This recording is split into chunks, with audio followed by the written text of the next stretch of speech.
ఆస్ట్రేలియాతో జరిగిన తొలి వన్డేలో ఓటమి పాలైనప్పటికీ భారత జట్టు ప్రదర్శించిన పోరాట పటిమపై కెప్టెన్ శుభ్మన్ గిల్ సంతృప్తి వ్యక్తం చేశాడు. వన్డే కెప్టెన్ గా తన తొలి మ్యాచ్లోనే ఓటమి ఎదురైన జట్టులోని సానుకూల అంశాలను ప్రస్తావించాడు. ఓటమి నుంచి ఎన్నో పాఠాలు నేర్చుకున్నామని, సిరీస్ లో పుంజుకుంటామని ధీమా వ్యక్తం చేశాడు.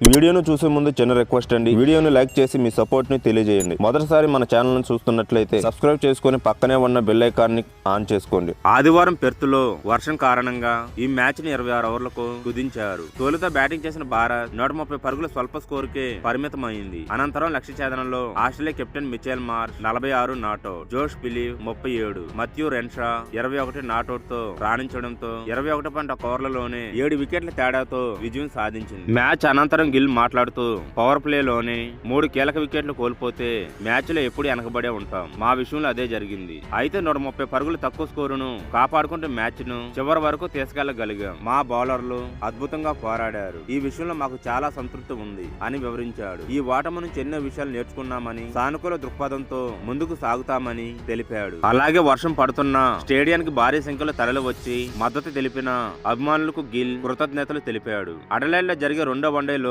అభిమానులు ఇలాగే తమను ప్రోత్సహిస్తారని ఆశిస్తున్నట్లు పేర్కొన్నాడు. ఈ సిరీస్ ను సమం చేయాలంటే తదుపరి మ్యాచ్లో టాప్ ఆర్డర్ బ్యాటర్లు రాణించడం కీలకమని విశ్లేషకులు భావిస్తున్నారు. ఇరు జట్ల మధ్య రెండో వన్డే అక్టోబర్ 23న అడలైడ్ లో జరగనుంది.